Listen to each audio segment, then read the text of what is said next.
भाजपा किसान मोर्चा के प्रदेश अध्यक्ष एवं भवन व अन्य निर्माण कामगार कल्याण बोर्ड के चेयरमैन डॉक्टर राकेश शर्मा बबली ने बिलासपुर में पत्रकार वार्ता के दौरान कहा कि हिमाचल में भाजपा सरकार के मिशन रिपीट की दिशा में संगठन के कार्यकर्ताओं के साथ चर्चा कर योजनाओं को धरातल पर उतारने के प्रयास किए जा रहे हैं। उन्होंने बताया कि इस समय बोर्ड द्वारा जागरूकता शिविर आरंभ किए गए हैं और लगभग 1200 पंचायतों में यह शिविर पूरे किए जा चुके हैं और हर बूथ स्तर पर 15 किसान प्रभारियों की नियुक्ति की गई है। उसके बाद हर विधानसभा क्षेत्र में किसान सम्मेलन आयोजित होंगे और उसके बाद प्रदेश स्तर पर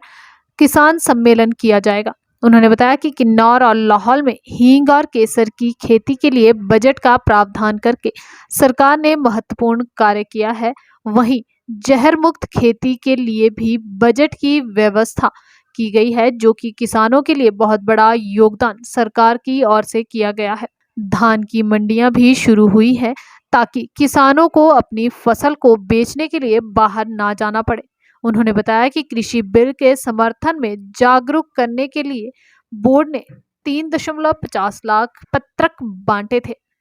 उन्होंने कहा कि इसके अलावा प्रधानमंत्री नरेंद्र मोदी ने देश के किसानों का आर्थिक विकास हो, उसके लिए एक ऐतिहासिक फैसला लिया है। बिलासपुर से बीडी शर्मा की रिपोर्ट। सबसे पहले जो भी हाल ही में संपन्न हुए 5 राज्यों में से 4 राज्यों में भाजपा की सरकार रिपीट हुई है, उसी तर्ज पर आने वाले समय में मिशन 2022 हिमाचल प्रदेश में भी भाजपा की सरकार बने, इस दिशा में आज बिलासपुर जिला के कार्यकर्ताओं के साथ एक विस्तृत योजना बनाई गई। उसमें सबसे पहला काम तो हर बूथ के ऊपर 15 किसान प्रहरी हमारे भाजपा किसान मोर्चा के माध्यम से जो किसान प्रहरी प्रदेश और केंद्र सरकार की योजनाओं को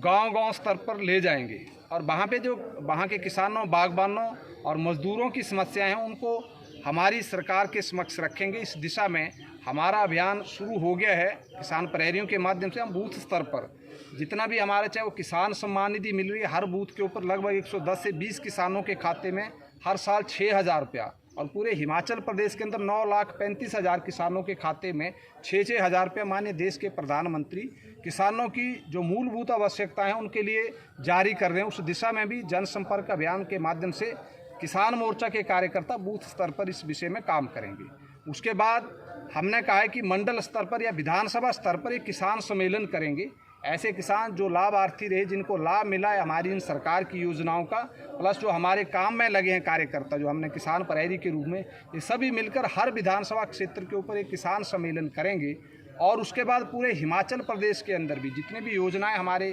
किसान मोर्चा के माध्यम से हमने डिमांड सरकार के समक्ष रखी थी, माननीय जयराम ठाकुर जी का और कृषि मंत्री वीरेंद्र कंवर जी का धन्यवाद करेंगे कि वो चाहे बेसहारा पशुओं के बारे में बड़े फैसले हों, बड़ी गौ सेंचुरी बनाने के लिए बजट की व्यवस्था हो, चाहे 197 करोड़ रुपया मंडियों के विकास के लिए जारी किया हो, चाहे प्रदेश के अंदर सीए स्टोर बनाने के लिए बजट की व्यवस्था की हो, चाहे प्राकृतिक खेती खुशहाल किसान योजना यानी जहर मुक्त खेती के लिए बजट की व्यवस्था सबसे पहले हिमाचल प्रदेश ने की और प्रदेश की जनता के स्वास्थ्य की चिंता करते हुए जिसका जिक्र माननीय प्रधानमंत्री नरेंद्र मोदी जी ने भी किया कि हिमाचल प्रदेश ने बहुत बेहतरीन शुरुआत की है प्राकृतिक खेती खुशहाल किसान योजना की। तो मुझे लगता है कि इन सारे मुद्दों को लेकर किसान मोर्चा और मजदूरों के लिए जो बेहतरीन फैसले माननीय जयराम ठाकुर जी ने कामगार कल्याण बोर्ड के माध्यम से